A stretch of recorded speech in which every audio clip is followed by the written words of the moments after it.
ഉൽപ്പത്തി പുസ്തകത്തിലുള്ള വായന 43 അധ്യായം. ബെഞ്ചമിനും ഈജിപ്തിലേക്ക്. നാട്ടിൽ ക്ഷാമം കൊടുമ്പിരി കൊണ്ടു. ഈജിപ്തിൽ നിന്ന് കൊണ്ടുവന്ന ധാന്യം അവർ ഭക്ഷിച്ചു തീർന്നപ്പോൾ അവരുടെ പിതാവ് അവരോട് പറഞ്ഞു, നിങ്ങൾ തിരിച്ചുപോയി നമുക്ക് വേണ്ടി കുറച്ചുകൂടി ഭക്ഷ്യധാന്യം വാങ്ങിക്കൊണ്ടുവരുവിൻ. അപ്പോൾ യൂദാ അദ്ദേഹത്തോട് ഇപ്രകാരം പറഞ്ഞു, സഹോദരൻ നിങ്ങളോടൊപ്പം ഇല്ലാത്ത പക്ഷം നിങ്ങൾ എൻ്റെ മുഖം ദർശിക്കുകയില്ല എന്ന് അയാൾ ഞങ്ങൾക്ക് കർശനമായി താക്കീത് നൽകിയിട്ടുണ്ട്. സഹോദരനെ ഞങ്ങളോട് കൂടെ അയക്കുമെങ്കിൽ ഞങ്ങൾ പോയി അങ്ങേക്കായി ഭക്ഷ്യധാന്യം വാങ്ങിക്കൊണ്ടുവരാം. അങ്ങ് അയക്കുന്നില്ലെങ്കിൽ ഞങ്ങൾ പോകുന്നില്ല. കാരണം സഹോദരൻ നിങ്ങളോടൊപ്പം ഇല്ലാത്ത പക്ഷം നിങ്ങൾ എൻ്റെ മുഖം ദർശിക്കുകയില്ല എന്ന് അയാൾ ഞങ്ങളോട് പറഞ്ഞിട്ടുണ്ട്. അപ്പോൾ ഇസ്രായേൽ ചോദിച്ചു, നിങ്ങൾക്ക് ഒരു സഹോദരൻ കൂടിയുണ്ടെന്ന് അയാളോട് വിശദീകരിച്ച് എന്തിനാണ് നിങ്ങൾ എന്നെ ദ്രോഹിച്ചത്? അവർ പറഞ്ഞു, അയാൾ ഞങ്ങളെയും വീട്ടുകാരെയും കുറിച്ച്, നിങ്ങളുടെ പിതാവ് ഇപ്പോഴും ജീവിച്ചിരിക്കുന്നു, നിങ്ങൾക്കൊരു സഹോദരനുണ്ടോ എന്നിങ്ങനെ വിശദമായി ചോദ്യം ചെയ്തു. അപ്പോൾ ഞങ്ങൾക്ക് അയാളോട് ഇക്കാര്യങ്ങൾ ഈ വിധം വിശദീകരിക്കേണ്ടി വന്നു. നിങ്ങളുടെ സഹോദരനെ കൂട്ടിക്കൊണ്ടുവരുവിൻ എന്ന് അയാൾ പറയുമെന്ന് ഞങ്ങൾക്ക് എന്തെങ്കിലും അറിവുണ്ടായിരുന്നു. അപ്പോൾ യൂദാ തൻ്റെ പിതാവായ ഇസ്രായേലിനോട് പറഞ്ഞു, ഞങ്ങൾ തയ്യാറായി യാത്രയാകേണ്ടതിന് കുട്ടിയെ എന്നോടൊപ്പം അയച്ചാലും. അങ്ങനെ നമ്മൾ അങ്ങും ഞങ്ങളും ഞങ്ങളുടെ കുഞ്ഞുങ്ങളും ജീവനോടെ ഇരിക്കട്ടെ. നമ്മൾ മരിക്കാതിരിക്കട്ടെ. ഞാൻ തന്നെ അവന് ജാമ്യം നിൽക്കാം. എൻ്റെ കയ്യിൽ നിന്ന് അങ്ങേക്ക് അവനെ ആവശ്യപ്പെടാം. അവനെ ഞാൻ അങ്ങയുടെ പക്കൽ തിരികെ കൊണ്ടുവന്ന് അങ്ങയുടെ മുൻപിൽ ഹാജരാക്കുന്നില്ലെങ്കിൽ എക്കാലവും ഞാൻ അങ്ങയോട് തെറ്റുകാരനായിരിക്കും. ഞങ്ങൾ ഇത്രയും വൈകാതിരുന്നെങ്കിൽ ഞങ്ങളിപ്പോൾ 2 പ്രാവശ്യം പോയി തിരിച്ചെത്തുമായിരുന്നു. അപ്പോൾ അവരുടെ പിതാവായ ഇസ്രായേൽ അവരോട് പറഞ്ഞു, അങ്ങനെ തന്നെയെങ്കിൽ അത് ചെയ്യുക. നാടിൻ്റെ വിശിഷ്ടോത്പന്നങ്ങളിൽ നിന്ന് കുറച്ചു തൈലം, കുറച്ചു തേൻ, സുഗന്ധദ്രവ്യങ്ങൾ, മീറ, ബോടനണ്ടി, ബദാം പരിപ്പ് എന്നിവ നിങ്ങളുടെ ഭാണ്ഡങ്ങളിലെടുത്ത് അദ്ദേഹത്തിന് കാഴ്ചയായി കൊണ്ടു ചെല്ലുക. നിങ്ങളുടെ കയ്യിൽ 2 മടങ്ങ് പണവും എടുത്തുകൊള്ളണം. നിങ്ങളുടെ കെട്ടുകളിൽ വായ്ഭാഗത്ത് തിരികെ വെച്ചിരുന്ന പണവും നിങ്ങളുടെ കയ്യിൽ തിരിച്ചു കൊണ്ടുപോകണം. ഒരുപക്ഷെ അതൊരു നോട്ടപ്പിശകായിരിക്കും. നിങ്ങൾ എഴുന്നേറ്റ് നിങ്ങളുടെ സഹോദരനെയും കൂടെ കൂട്ടി അദ്ദേഹത്തിൻ്റെ അടുത്തേക്ക് മടങ്ങി ചെല്ലുവിൻ. അദ്ദേഹത്തിന് മുൻപിൽ സർവശക്തനായ തമ്പുരാൻ നിങ്ങളോട് അനുകമ്പ കാണിക്കട്ടെ. അങ്ങനെ അദ്ദേഹം നിങ്ങളുടെ മറ്റേ സഹോദരനെയും ബെഞ്ചമിനെയും നിങ്ങൾക്ക് വിട്ടുതരട്ടെ. ഞാനാകട്ടെ അനപത്യൻ എന്ന പോലെ പുത്രവിഹരം അനുഭവിക്കുന്നു. അവർ എഴുന്നേറ്റ് കാഴ്ചവസ്തുക്കൾ സംവഹിച്ച് ഇരട്ടി പണവും കയ്യിലെടുത്ത് ബെഞ്ചമിനോടൊത്ത് ഈജിപ്തിലേക്ക് ഇറങ്ങി തിരിച്ചു.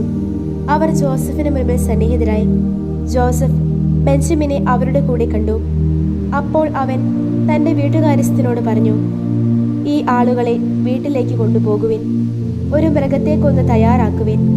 എന്തെന്നാൽ എൻ്റെ കൂടെയായിരിക്കും ഈ ആളുകൾ ഉച്ചഭക്ഷണം കഴിക്കുന്നത്.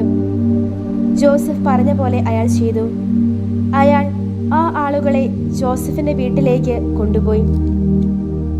ജോസഫിൻ്റെ വീട്ടിലേക്ക് ആനയിക്കപ്പെടുന്നത് കൊണ്ട് അവർക്ക് ഭയമായി. അവർ പറഞ്ഞു, കഴിഞ്ഞ തവണ നമ്മുടെ കെട്ടുകളിൽ തിരികെ വെച്ച പണത്തെ ചൊല്ലി നമ്മുടെ മേൽ ചാടി വീഴുന്നതിനും നമ്മെ കീഴ്പ്പെടുത്തുന്നതിനും നമ്മെയും നമ്മുടെ കഴുതകളെയും അടിമകളായി പിടിക്കുന്നതിനും വേണ്ടിയാണ് നമ്മെ കൊണ്ടെത്തിച്ചിരിക്കുന്നത്. അതുകൊണ്ട് അവർ ജോസഫിൻ്റെ വീട്ടുകാര്യസ്ഥനെ സമീപിച്ച് വീട്ടുവാതിൽക്കൽ വെച്ച് അയാളോട് സംസാരിച്ചു. അവർ പറഞ്ഞു, അല്ലയോ യജമാനനെ, കഴിഞ്ഞ തവണ ഭക്ഷ്യധാന്യം വാങ്ങുന്നതിന് ഞങ്ങൾ ഇവിടെ വന്നിരുന്നു എന്നത് ശരിയാണ്. എന്നാൽ ഞങ്ങൾ വഴിയമ്പലത്തിൽ ചെന്ന് ഞങ്ങളുടെ കെട്ടുകൾ അഴിച്ചപ്പോൾ അതാ ഓരോരുത്തരുടെയും പണം, ഞങ്ങളുടെ തുക അതേപടി അവനവൻ്റെ കെട്ടിൻ്റെ വായ്ഭാഗത്തുണ്ടായിരുന്നു. ഞങ്ങൾ അത് ഞങ്ങളുടെ കൈവശം തിരികെ കൊണ്ടുവന്നിട്ടുണ്ട്.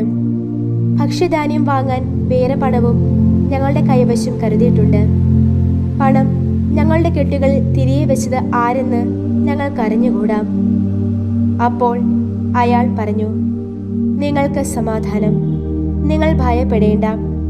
നിങ്ങളുടെ ദൈവം, നിങ്ങളുടെ പിതാവിൻ്റെ ദൈവമാണ് നിങ്ങളുടെ കെട്ടുകളിൽ നിങ്ങൾക്കായി നിധി നിക്ഷേപിച്ചത്. നിങ്ങളുടെ പണം എൻ്റെ പക്കൽ എത്തിയിട്ടുള്ളതാണ്. അയാൾ ശിമിയോനെ അവരുടെ അടുത്തേക്ക് കൊണ്ടുവന്നു. അനന്തരം അയാൾ അവരെ ജോസഫിൻ്റെ വീട്ടിനുള്ളിൽ കൊണ്ടുചെന്ന് അവർക്ക് വെള്ളം കൊടുത്തു. അവർ തങ്ങളുടെ കാലുകൾ കഴുകി. അയാൾ അവരുടെ കഴുതകൾക്ക് തീറ്റയും കൊടുത്തു. ഉച്ചയ്ക്ക് ജോസഫ് വരുമ്പോഴേക്ക് അവർ കാഴ്ച ഒരുക്കി വെച്ചു. കാരണം അവിടെയായിരിക്കും തങ്ങൾ ഭക്ഷണം കഴിക്കുകയെന്ന് അവർ കേട്ടിരുന്നു. ജോസഫ് വീട്ടിലേക്ക് വന്നപ്പോൾ അവർ അവനു വേണ്ടി തങ്ങളുടെ കൈവശമുണ്ടായിരുന്ന കാഴ്ച വീട്ടിലേക്ക് കൊണ്ടുചെന്നു. അവർ അവനെ നിലം പറ്റി വണങ്ങി. അവൻ അവരോട് കുശലമന്വേഷിച്ചുകൊണ്ട് ചോദിച്ചു, ഇപ്പോഴും ജീവിച്ചിരിക്കുന്നെന്ന് നിങ്ങൾ പറഞ്ഞ നിങ്ങളുടെ വൃദ്ധനായ പിതാവിന് സുഖം തന്നെയോ? അവർ പറഞ്ഞു, അങ്ങയുടെ ദാസനായ ഞങ്ങളുടെ പിതാവിന് സുഖം തന്നെ. അദ്ദേഹം ഇപ്പോഴും ജീവിച്ചിരിക്കുന്നു. അവർ കുനിഞ്ഞ് അവനെ വണങ്ങി. അവൻ കണ്ണുകളുയർത്തി നോക്കിയപ്പോൾ തൻ്റെ സഹോദരൻ ബെഞ്ചമിനെ, തൻ്റെ തന്നെ അമ്മയുടെ മകനെ കണ്ടു. അവൻ ചോദിച്ചു, ഇവനാണോ നിങ്ങൾ എന്നോട് പറഞ്ഞ നിങ്ങളുടെ ഇളയ സഹോദരൻ? തുടർന്ന് അവൻ പറഞ്ഞു, എൻ്റെ മകനെ, ദൈവം നിന്നോട് കനിവ് കാണിക്കട്ടെ. ജോസഫ് തിടുക്കം കൂട്ടി. കാരണം സഹോദരനെ പ്രതി അവൻ്റെ ഉള്ളം തുടിച്ചു. അവൻ കരയാൻ വെമ്പി ഉൾമുറിയിലേക്ക് പ്രവേശിച്ച് അവിടെ അവൻ കരഞ്ഞു. പിന്നെ അവൻ മുഖം കഴുകി പുറത്തു വന്ന് തന്നെ തന്നെ നിയന്ത്രിച്ചുകൊണ്ട് പറഞ്ഞു, ഭക്ഷണം വിളമ്പുവിൻ. അവനും അവർക്കും പിന്നെ അവനോടൊത്ത് ഭക്ഷണം കഴിക്കുന്ന ഈജിപ്തുകാർക്കും അവർ വിളമ്പിയത് പ്രത്യേകമായാണ്. ഹെബ്രായരോടൊത്ത് ഭക്ഷണം കഴിക്കുന്നത് ഈജിപ്തുകാർക്ക് നിഷിദ്ധമായിരുന്നത് കൊണ്ട് ഈജിപ്തുകാർക്ക് അതിന് കഴിയുമായിരുന്നില്ല. അവൻ്റെ മുൻപിൽ അവർ ഇരുന്ന് മൂത്തവർ തൻ്റെ മൂപ്പനുസരിച്ചും ഇളയവർ തൻ്റെ ഇളപ്പമനുസരിച്ചുമാണ്. ആ ആളുകൾ അന്യോന്യം വിസ്മയം പ്രകടിപ്പിച്ചു. അവൻ തൻ്റെ മുൻപിലുണ്ടായിരുന്ന പങ്കുകൾ അവർക്കായി വീതിച്ചു. എന്നാൽ ബെഞ്ചമിൻ്റെ പങ്ക് എല്ലാവരുടെയും പങ്കുകളേക്കാൾ 5 മടങ്ങ് അധികമായിരുന്നു. അവർ അവനോടൊപ്പം പാനം ചെയ്തുല്ലസിച്ചു.